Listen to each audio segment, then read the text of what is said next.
100일간의 정기국회가 시작됐습니다. 민생법안이 쌓여 있는데 어제 첫날 풍경은 그다지 평화롭지 못했습니다.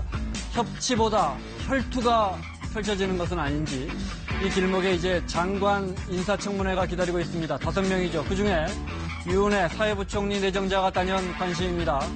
교육 전문가냐 아니냐. 사실 현역 국회의원이 장관으로 내정되면 좀처럼 낭만하는 일이 없는데 이번에는 좀 다를까요? 여야를 대표하는 두 분 국회의원께 물어보겠습니다. 자, 사사건건 시작합니다.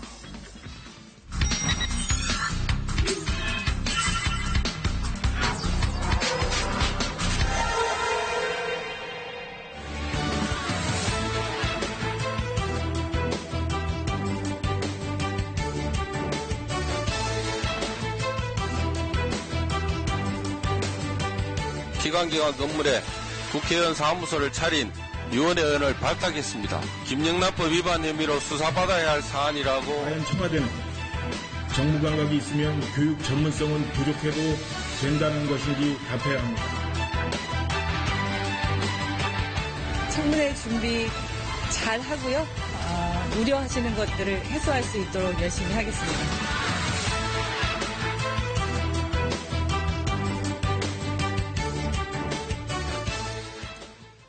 자, 사사건건 저는 KBS의 김원장 기자입니다. 가을입니다. 바람도 달라졌습니다. 가을 국회가 문을 열었는데 좀 달라진 모습 볼 수 있을까요? 보수를 대표하는 마이크시죠. 자유한국당의 장제원 의원 그리고 신사의 품격과 전사의 용맹함을 잃지 않겠다고 하셨던 정치 프로파일러 민주당의 표창원 의원 두 분 모셨습니다. 어서 오십시오. 안녕하세요. 자, 국회 문 열었으니까 지난달에도 뭐 좀 일 좀 될 줄 알았더니 잘 안 됐습니다. 이제 진짜 일할 시간이 다가왔는데 내가 이번 국회에서 이 법안은 좀 관심 갖고 있다. 이건 좀 통과시켜야겠다는 거 간단하게 듣고 갈까요? 제가 행정안전위원회에 있을 때 네. 국토안전 패키지 법안을 작년 9월에 냈는데 아직까지 이게 계류 중에 있어요. 무슨 내용이냐면 네. 지진이 그때 한참 많았거든요. 지진을 대비하고 또 각종 재난 사고에 대비하기 위해서 우선 활성 단청지도. 네. 대한민국 단층지도가 완전히 안 돼 있어요. 단층지도를 만들고 그것을 5년에 한 번씩 업그레이드 하는 거. 그 다음에 원전의 30km 반경에는 원전을 다시 짓지 못하게 하는 거. 네. 그 다음에 그 대피소, 대피 교육을 초, 중, 고등학교 의무적으로 교육시키는 부분이 있고요. 또 뭐 재난이 났을 때 1차적으로 컨트롤 타워를 강력단체장으로 하는 그 4가지 패키지법을 만들어가지고 네. 시스템적으로 우리가 어떤 재난을 당했을 때 이 지방정부와 정부가 우리 국민들을 보호할 수 있는 국토안전 패키지법을 발의했는데 아직까지 안타깝게 이게 지금 진행이 안 되고 있어서 올해 정기국회 때 표창원 의원님 법사위에서 많이 도와주시면 좀 통과시키고 싶습니다. 기대해 보겠습니다. 네. 표 의원님은 법안 관심 갖고 계시는 거? 저는 우선 검경 수사권 조정 내용이 담긴 형사소송법 네. 개정한 거예요. 그 연결돼 있는 검찰청법 개정안, 그리고 경찰에 대한 민주적 통제 감시를 강화시키는 경찰위원회법 제정안. 네. 이 3법이 함께 통과가 되기를 정말 절실히 고대하고 있고요. 그리고 소방관이나 경찰관들, 안전 분야 종사 공무원들의 그 공상 인정이 좀 더 수월하게 되는 공상출영법, 네. 어린이 안전 기본법 이런 법에 대해서 역시 장재원 의원님 많이 도와주시면 네, 잘 통과될 것 같습니다. 알겠습니다. 네. 그때 검경 수사권 이렇게 조정하는 부분은 국민들은 이렇게 하는구나 하는 거 알고 있었는데 정작 법안은 통과되지 않고 있군요. 네, 아직까지 계류 중이고요. 네. 국회 그 사법개혁특별위원회가 아직 곧 만들어질 겁니다. 그렇죠. 네. 네, 해결될 것으로 봅니다. 알겠습니다. 자, 기대해 보겠습니다. 어제 가을 국회 개원했는데 문희상 의장의 개회사 잠깐 들어보겠습니다. 100일간의 가을 정기국회가 문을 열었는데요. 유은혜 의원 교육부 장관 내정자죠. 뭐 단연 관심이고요. 네. 문희상 의장이 들어왔습니다. 문희상 의장이 촛불혁명 언급에 이어서 판문점 선언 국회 존경하는 의원 여러분, 야당 의원 정기국회에서 4.27 판문점 선언에 대한 국회의 비준 동의를 다뤄주시기를 바랍니다. 전향적인 논의를 바랍니다. 이미 국가나 국민에게 중대한 재정적 부담을 지우는 남북 합의서로서 국회의 동의를 받아야 한다는 법제처의 유권 해석도 제시되었습니다. 무엇보다도 국민의 72%가 국회의 비준 동의에 대해 압도적으로 지지하며 찬성하고 있습니다. 망설일 이유가 무엇입니까? 한반도의 평화에 힘을 보태는데 여야 모두가 한마음으로 나서주시기를 당부드립니다. 결국 본회의 후에 자유한국당은 개회사와 관련해서 문희상 의장은 공정한 중재자 역할에 충실해달라 이런 논평을 냈습니다. 사실은 부드럽게 말씀드린 거고요. 김성태 원내대표는 헌정사상 가장 수치스러운 개원 연설이었다 이렇게 직격탄을 날렸습니다. 하나씩 여쭤볼게요. 판문점 선언 국회 비준은 동의하기 어려우십니까? 아니요, 전반적으로 동의는 할 수 있는데 그게 3조 3항과 4항에 네. 저희들 입장이 좀 첨예하게 갈리는 부분이 있는데 종전선언이 네. 있거든요, 3조 3항에. 네. 근데 종전선언 부분은 사실상 불량 국가를 정상 국가로 인정하는 것이고요. 그렇게 되면 사실상 핵 보유국을 인정하는 것이 되고 종전선언을 하게 되면 미국이 군사적 옵션을 하기가 굉장히 어려워지는 부분이 있거든요. 그래서 4항에 있는 한반도 비핵화 이거를 확실하게 최소한 로드맵이라든지 타임테이블 정도는 이번 남북 정상회담 끌어내서 그 이후에 이런 것들이 논의되어지고 국회 비준이 가능하지 않겠느냐는 저희 입장입니다. 비핵화에 대한 북한의 확실한 약속이 있고 난 다음에 종전선언은 사실은, 가능하다. 예, 지금 남북 정상회담이라든지 미국 정상회담에서 손에 잡히는 어떤 네. 비핵화 프로세싱이 없지 않습니까? 그리고 그 비핵화하는 과정에서 확실하게 검증 가능한 어떤 그런 비핵화 과정이 없기 때문에 저희들이 이거를 종전선언을 하게 되면은 굉장히 어려움이 있을 것 같아요. 그래서 그런 3조 3항과 4항에 아직까지 미진한 부분이 있기 때문에 국회 비준은 좀 어렵다. 현실적으로 판문점 선언에 대한 국회 비준은 일단은 그러면 어렵다고 봐야겠네요. 예, 전반적으로 동의를 하지만 네. 요 부분에 대한 전제 조건들이 좀 만족되지 않으면 현재로서는 좀 힘든 상황입니다. 근데 장재현 의원님의 의견 정도면 아마 협의를 통해서 부대 의견 정도로 합의가 이루어질 수 있을 것 같습니다. 문구를 수정해서. 선언의 문구는 수정 못하죠. 네. 다만 그 비준 동의안에 부대 의견으로 첨부는 할 네. 수가 있고요. 그다음에 이 합의안 선언문 자체가 종전선언을 하는 것은 아니거든요. 종전선언을 위해 노력하는 것이기 때문에 그리고 내용의 전반적인 부분들은 사실 1972년 박정희 대통령 시절에 했던 7.4 공동성명, 1991년 노태우 대통령 시절에 했던 남북기본 합의서 연속 이어지는 내용들이거든요. 이건 결국 뭐 여야의 문제가 아니고요. 한반도의 평화 정착을 위한 선언이고 이제까지 우리가 국회에서 비준 동의를 하지 않았다 보니까 정권이 바뀌면 다시 이루어지고 존중이 안 됐었어요. 그걸 이번에 한번 여야가 함께 비준 동의를 해준다면 네. 장재현 의원님 말씀처럼 북한에서의 좀 비핵화 프로세스가 조금 걸림돌이 나타나기도 하고 북미 관계에 삐걱거림도 있는 것을 우리가 좀 추진력을 강하게 밀어붙여서 비핵화를 완전히 이뤄낼 수 있는 힘을 발휘할 수 있기 때문에 협조해 주시면 참 좋을 것 같습니다. 근데 지금 폼페이오 장관도 북한에 가지 못하는 상황이고 사실은 3조 3항을 보게 되면 네. 올해의 종전을 선언하고 정전협정을 평화협정으로 전환하며 구체적으로 나와 있거든요. 사실은 이거를 비준하게 되면은 올해 내에 이거를 종전선언을 해야 됩니다. 그렇기 때문에 이거는 아주 모호한 문건이 아니고요. 굉장히 그거를 선언적으로 지금 담고 있기 때문에 요거는 요거를 하기 위한 전제 조건이 비핵화 프로세싱이 예컨대 가급적 빠른 시한에 뭐 이런 식으로 서로 조율을 내서 통과시킬 가능성은 없겠습니까? 그 부분이 이제 협의만 시작된다면 네. 충분히 합의에 도달할 수 있으리라 봅니다. 네. 왜냐하면 서로 간에 과거에 집권 세력이었을 때는 추진했던 것이거든요.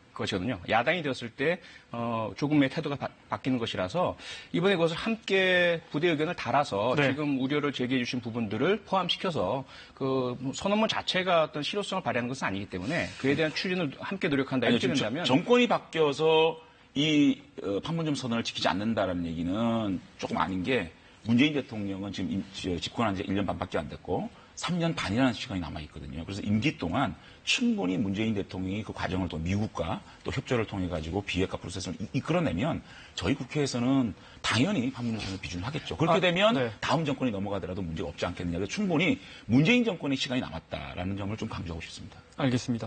예산안도 국회가 이제 심의를 해야 하는데, 네, 470조 이른바 지난해보다, 그러니까 올해 예산보다 한 9% 늘어서 슈퍼 예산이다 이러는데 문재인 대통령의 입장 잠깐 들어보겠습니다. 재정의 적극적 역할이 어느 때보다 절실합니다. 정부는 내년도 예산안을 짜면서 세수를 현실적으로 예측하여 늘어나는 세수에 맞게 사업계획을 세웠습니다. 국민의 세금을 곳간에 쌓아두는 대신 경제 활력을 높이고 일자리를 만들고 국민 삶을 개선하는 데 쓰기 위해서입니다. 합리적이고 생산적인 예산안 심의를 기대해 봅니다. 자, 이른바 슈퍼 예산 어떻게 보십니까? 제가 예결위 간사라 가지고요. 네. 좀 구체적으로 좀 들여다봤는데 좀 이 정부가 좀 안타까운 지점이 있어요. 사실은 일자리 예산, 작년도 추경 또 작년도 예산에도 일자리 예산을 대폭 증액을 하고 했는데도 네. 사실상 결과가 별로 좀 좋지 않지 않고 있습니까?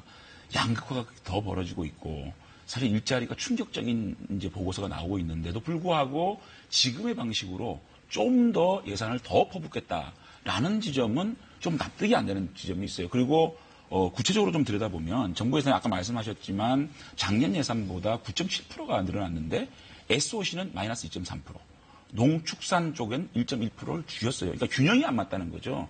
그 다음에 또 재정 건전성이 좋다. 그렇기 때문에 재정 확대도 된다고 하지만 30.1조가 적자 부채를 발행하게 되거든요. 이런 논리적 모순을 어떻게 할 것이냐라는 지점을 분명히 답을 해야 될 거고요. 네. 그다음에 일자리 안정자금 있지 않습니까? 작년에 3조를 책정했는데 지금 상반기에 37%밖에 집행이 안 됐습니다. 그런데도 똑같은 3조를 올해 예산에도 반영을 했다? 이런 것들이 좀 아구가 안 맞는 부분이 있고요.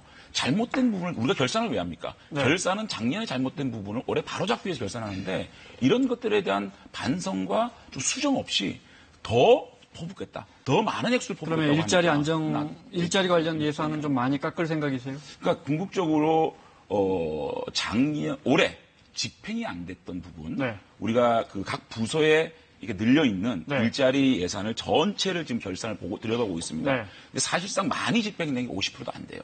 그러니까 그런 일자리 것들은 좀 안정자금은 이제 국민들께 제가 이해를 돕기 위해서 기본적으로 최저임금 올라간 것만큼 자영업자나 소상공인이 부담하는 걸 정부가 지원해 주는 거죠. 건데 집행이 잘 안 되고 그렇죠. 있어요. 그러니까 네. 시장에서 이것을 신청을 하는 겁니다. 네.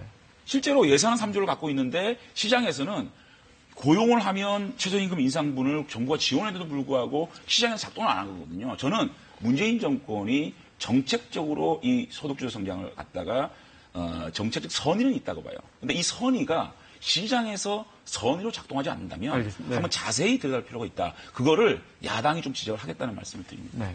근데 충분히 야당이 지적할 만한 부분이고요. 다만 한 가지는 계속 말씀을 드리지만 시간이 좀 걸린다는 거죠. 우선 경제의 체질이 바뀌고 있고 지금 현재 OECD 전체로 보자면 전체 정부 예산과 GDP 대비 정부 부채율이 상당히 건전한 상황입니다. 우리가 48% 정도이고요. 대부분 유럽 선진국은 100% 이상을 넘어가고 있거든요. 그리고 지난해 세수가 상당히 많이 거쳐져 있는데 이걸 국가에 쌓아둘 수는 없잖아요. 당연히 이거 써야 되고요. 쓰는데 가장 중요한 것이 일자리를 늘리는 데 써야 되는데 일자리 안정기금이 남는 이유는 말씀하신 것처럼 아직 시장에서 이걸 받으려면 지금 그 직원들 전체에 대해서 고용보험을 4대 보험을 신청을 해야 되거든요. 그러면 이제 이 부분을 좀 머뭇거리고 계신 거죠. 그래서 계속 연차적으로 이루어져서 일자리 안정기금이 계속 지급이 되고 그래서 고용보험 등 4대 보험을 계속 종업원들에게 가입하도록 해주는 것이 사업주에게 유리하다는 판단이 일어날 것으로 보입니다. 그리고 특히 현재 이 고용의 가장 큰 문제는 중소기업이잖아요. 88%를 중소기업에서 차지하고 있는데 여건이 너무 아직까지 열악하거든요. 대기업 대비 평균적으로 보자면 50% 수준에 머무는 그런 임금 격차가 있어요. 네. 이 부분이 해소가 안 되면 일자리가 아무리 많아도 청년들이 안 가고 현재 중소기업은 실제로 일손이 부족하다는 아우성을 계속 내고 있거든요. 이 부분에 대해서 시간이 좀 걸리니까 지정 투입을 해서 중소기업의 건전화를 시키고 그다음에 인구 수준도 높여주고 청년들이 찾아갈 수 있도록 해주고 이렇게 되는 부분들은 좀 함께 협력하면서 기다려주셔야 돼요. 제가 조금 더 간단하게 간단하게 말씀드리면 일단은 이러한 문재인 정권의 정책들을 시장에서 신뢰하지 못하는 거예요. 왜냐하면 이 정책을 쓰고 있는데 시장에서는 그게 작동이 안 되고 통계가 나쁘지 않습니까? 그렇다면 이제 신뢰가 안 되는 거고 조금만 더 말씀드리고 소득주도 성장이라는 게 세 가지입니다. 최저임금을 인상시키고 혁신 성장을 하고 생활 가계 안정을 해가지고 돈 씀씀이를 많이 없애자는 거 아닙니까? 그죠? 그런데 비용을 줄여주는 거죠. 비용을 줄여주는 거죠. 그런데 지금 최저임금 인상에 대해서 메꾸기만 급급한 거예요. 혁신성장에는 R&D가 들어가야 되지 않습니까? 그런데 기재부에서 이번에 R&D를 20조로 처음으로 20조를 돌파했다라고 자랑을 하고 있지만 네. 실제로 액수로만 보면 7천억입니다. 그런데 세제 혜택, R&D, 기업에서 R&D나 설비 투자를 했을 때 일몰되는 세제 공제는 8천억이에요. 그러면 오히려 마이너스 1,000억이거든요. 사실 혁신성장을 위해서 투입을 하는 예산은 없다고 보면 되고요. 그 다음에 생활자금은 간단하게 깎아주는 거는 저희가 준비한 질문이 지금 물가 같은 게 엄청나게 뛰고 있는데 자, 이 세 가지의 핵심적인 소득 주선의 가치 중에서 오로지 지금 최저임금 인상에 따른 부작용을 재정으로 투입하는 데 급급하고 있는 이 모습을 띠고 있거든요. 그렇기 때문에 이 3박자가 맞지 않으면 소득 형성이 안 되지 않습니까? 지금 현재의 예산의 모습은 세저임금 떼우기가 급급한 이 예산의 모습이기 때문에 이걸 좀 바로잡아야 된다. 그러니까 예산의 불균형이 일단 바로 잡아주시면 감사하겠고 일단 정부에서는 충분히 균형 잡혀서 혁신성장 R&D에 투자를 하고 있다고 말씀을 하시니까 일단 뭐 예결위에서 저는 뭐 예결위 소속이 아니라서 사실 예결위 일몰이 간사시라서 또 게다가 혁신과 7천억이고 그리고 더 마이너스 1,000억이거든요. 더 이제 좀 부탁드리고 싶은 것은 그러한 상황에서 대기업 R&D로 몰아주시려는 그런 것은 안 해주시면 중소기업 설비 투자하고 중소기업 R&D가 지금 일몰이 되고 있어요. 드론이라든지 새로운 신규 신성장 산업의 혁신성장 그렇죠. 그런 거는 지원하고 그렇게 주시면 아마 이거 하나만 간단하게 여쭤볼게요. 제가 해마다 지켜보면 예산 많이 삭감한다고 막 논의하시지만 사실 우리 예산이 뭐 470조가 됐는데 연말에 뭐 여야가 막 합의하고 해서 늘리고 줄이고 하는 거 보면 결국 1,000억, 2,000억 줄이는 거거든요. 0.01% 줄여요. 그렇지 않습니다. 그게 예결산 소위에 들어가면 국민들이 보실 때는 뭐 굉장한 액수에 대해서 굉장한 조정이 일어납니다. 왜냐하면 결산에서 예산에서 우선 삭감을 합니다. 그게 몇 조가 삭감이 되는 거죠. 그 다음에 그 분량 정도를 또 다른 데 새로운 사업에 필요한 데 투자하기 때문에 삭감이 1천은 2천인지 모르겠지만 그 내용적인 측면에서는 국회에서 또 작년에도 그러니까 한 4조 원 정도 이쪽에서 필요한 부분 불필요한 거 깎고 필요한 거 늘리고 3조 8천억 정도 늘렸죠. 그런데 그러기 때문에 정부 여당에서 저희들이 요구하는 직접적으로 바로 일자리를 창출할 수 있는 SOC 예산이든지 이런 것들에 대한 수용 이런 것들이 전제되면 크게 충돌 없이도 할 수 참 있다고. 그게 안타까운 게 SOC가 토목 건설 부분이라서 이 부분이 이명박 박근혜 정권 내내 지나치게 과잉된 부분이 있었고 그게 지역적인 편중이 또 있었잖아요. 예산 폭탄 뭐 이렇게 되면서 그분에 대한 또 국민들의 불만의 소리도 높고요. 그다음에 의원들이 쪽지 예산 뭐 이렇게 하면서 자기 지역을 끌어가고 이 부분은 좀 막아야 될 것 같습니다. 근데 SOC가 무조건 나쁜 일자리를 생각하면 안 되고요. 네. 어차피 SOC는 직접적으로 경기 부양의 효과가 크기 때문에 저희들이 말씀을 드리는 겁니다. 알겠습니다. 저희가 4가지 주제 준비했는데 지금 2가지도 못하겠습니다. 자, 유은혜 교육부 장관 내정자에 대한 찬반 논란이 뜨겁습니다. 제가 그냥 이렇게 여쭤볼게요. 유은혜 사회부 총리죠. 교육부 장관 내정자는 전문성이 부족합니까? 글쎄 그거는 청문회를 통해서 정책적 검증을 해봐야지. 지금 당장 유은혜 의원이 나름대로 교육위원회에서 6년을 아마 근무를 했을 겁니다. 그렇기 때문에 그분이 실제로 국회의원 입장과 또 장관의 입장에서 어느 정도 그 자신의 정책에 대한 이해도가 뛰어난지는 아마 정책적 검증을 해봐야 할 것 같습니다. 생각보다 수위가 낮습니다. 아니요. 아니, 저는 뭐 국회의원 불패시나 이번에는 아마 유은혜 의원이 국회의원 불패시나를 믿고 우리 자유한국당의 검증을 쉽게 생각하면 안 될 겁니다. 지금 그 불거지고 있는 여러 가지 문제만 해도 아마 유은혜 의원이 굉장히 청문회를 잘 준비해야 될 겁니다. 네. 이 사퇴 요구에 발단이 된 게 2016년에 유 의원이 발의한 특히 이제 사립학교의 이제 기간제 교사들 정규직화하는 부분이 이 부분에 대해서 교육부 총리 유은혜 교육부 총리 내정자는 오해다. 그리고 이건 2년 전에 폐기된 법안이다. 이렇게 밝혔는데요. 들어보겠습니다. 14만 명에 이르렀던 학교 비정규직의 문제를 해결하기 위한 것이었고 교육 공무직이라고 하는 교사가 아닌 다른 직제를 만들어서 이 학교 비정규직을 정규직화하는 것으로 추진하려고 했었던 것이고 그런데 문재인 정부 들어서 아시다시피 비정규직의 정규직화는 각 분야별로 이미 다 전환이 되고 있고 교육 공무직법을 다시 발의할 이유가 없어진 이미 해소된 상황이기 때문에 이 법안과 관련해서 우려를 하신다면 걱정하지 않으셔도 된다. 지금 기류만 보면 자유한국당 등 야당에서 벼르고 있는 거 아닌가 그런 분위기고 제가 들어오기 전에 전용욱 전 의원이 한 말 한국당이 생존을 증명하려면 유은혜를 낙마시켜라 이렇게 이야기했던데 그런 기류가 있습니까? 그러니까 사실 이제 국회의원 장관이 내정이 되면 당내 기류가 딱 보입니다.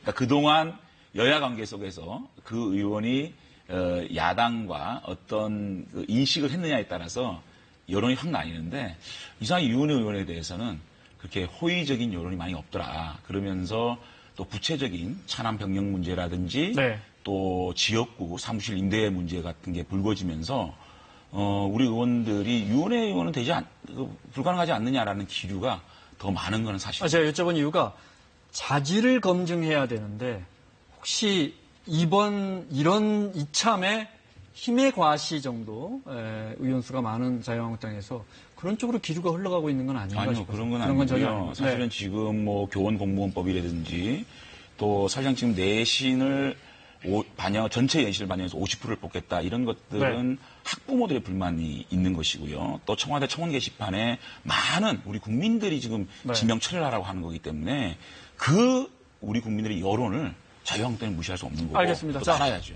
자, 피해갈 수 없는. 자, 그러면 윤해 교육부 장관 내정자에게 1번 카메라 보시고요. 네. 영상 편지 30초 드리겠습니다. 시작하시죠. 윤 의원님, 안녕하십니까. 오랜만입니다. 일단 교육부 총리 지명을 축하드리고요.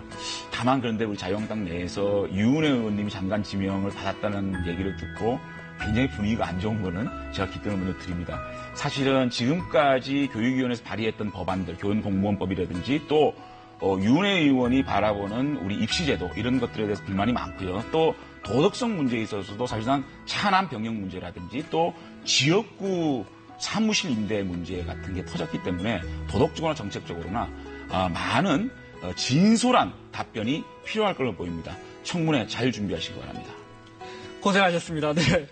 자, 조현천 전 기무사령관 이야기 잠깐 여쭤볼게요. 네.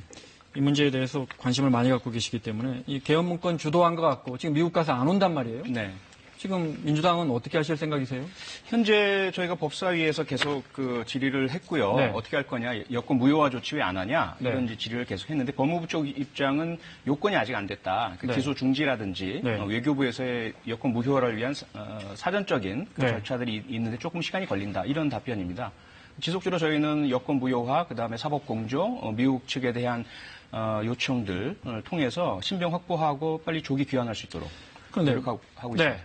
눈여겨볼 부분이 하나 있습니다. 2016년 12월 9일 날 국회가 박근혜 전 대통령 탄핵안을 가결한 날입니다. 네. 두 의원님들 다 기억하시겠지만 이날 조현천 전 사령관이 청와대를 들어갑니다. 네. 그래서 박 전 대통령, 그러니까 박 전 대통령을 독대했다는 거예요. 네. 그리고 출입 기록을 살펴봤더니 최소 3번 이상 박 전 대통령을 만났습니다. 네. 국민들은 궁금합니다. 네.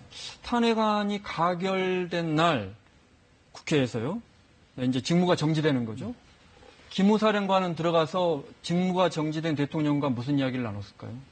그러니까 그 자체가 쿠데타 모의에 대한 친위 쿠데타 모의에 대한 의혹이 들 수밖에 없는 것인데 2016년 11월 15일, 12월 5일 그리고 12월 9일 그 청와대 출입 기록이 확인이 됐는데요. 그 전이야 어쨌든 뭐 대통령이 오라 그러면 갈 수밖에 없는 거겠지만 12월 9일부터는 직무 정지거든요. 그러면 현지 기무사령관이 직무 정지된 대통령을 만나러 관저로 들어간다? 이것은 직무 범위에서 벗어나는 것이고 간다면 황교안 당시 권한 대행을 찾아갔었어야 하죠. 만났어야죠. 네. 그래서 이 부분 그 이후에도 2017년 2월 10일에도 또 기록이 나옵니다. 네. 이때는 완전히 직무정지 상태에서 이제 탄핵 심판을 앞두고 있는 상태인데 그런 것들을 종합해 본다면 더더군다나 지금 계속 나오는 합수단의 조사 내용을 본다면 이 당시에 박근혜 전 대통령만을 만난 것이 아니라 경호실장, 그 국방비서관 그리고 나와서는 다시 합참을 들렸다가 합참에서 여의치 않으니까 6분을 들고요. 네. 그리고 수방사령관과도 접촉한 흔적이 있습니다. 이런 것들을 모두 종합을 한다면